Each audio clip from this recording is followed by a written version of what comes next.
Subhanahu wa ta'ala alivyokuwa ni mkarimu na ana fadhila kubwa kwa waja wake. Kulikuwa na jamaa mmoja katika Banu Israil aliua watu 99. Kisha ikafika hatua nafsi na msuta, nifanye nini? Nataka nitubu.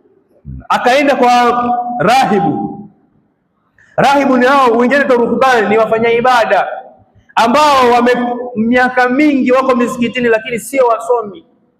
Na jamii, mtu akianza kufanya baada ya miaka 10, 15, 20 anatoka msikitini, wanamuita ustadhi na uenda maswali wakamuuliza. Sasa ni mbaya kutoa fatwa pasi na ilmu kama alivyofanya huyu.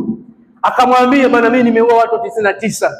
Je, ninatoba mbele ya Allah Subhanahu wa Ta'ala? Amwambia, kuna mtu ameua watu 99. Je, anatoba kwa Allah Subhanahu wa Ta'ala? Akamwambia, la, huyo mtu hana toba. Akamuua na yeye kwa hasira. Akamalizia, akakamilisha idadi ya watu 100.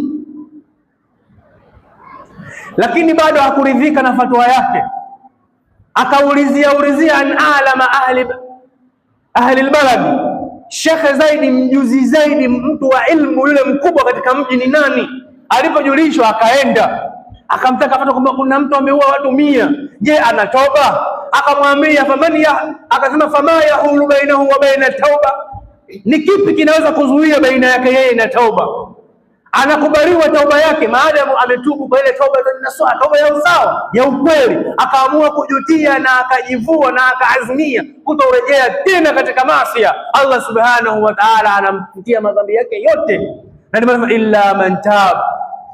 Apaka mwishoni akasema, Allah Subhanahu wa Ta'ala yubaddilu sayiatihim hasanat, Allah Subhanahu anabadilisha madhambi yao kuwa ni mema. Mtu akitubu toba ya kweli, hizi zote ni kumvuta binadamu na kumvuta yule aliyefanya madhambi aendee katika toba za Allah Subhanahu wa Ta'ala. Lakini shekhi akamwambia, inna ahla qaryatika hadha, hakika watu wa mji wako huu ni watu waovu. Hutoweza kuishi wewe ukatubu toba ya kweli katika mji huu. Jamii imezungukwa na wahuni. Kwa hiyo wewe huenda utavutwa na baadhi ya wahuni kwa sababu ya uchanga wa imani yako.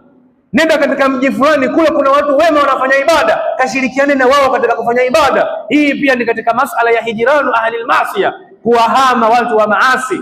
Ukiwa ni mvuta bangi ukataka kuacha bangi, ukiwa mnywa pombe ukataka kuacha pombe, kitu namba 1, fuatisha ushauri wa huyu shekhe. Epuka na marafiki wote wenye kukushawishi katika mambo hayo ambayo ulikuwa unayafanya mwanzo. Allah Subhanahu wa Ta'ala atakuandikia kabuli katika tauba yako.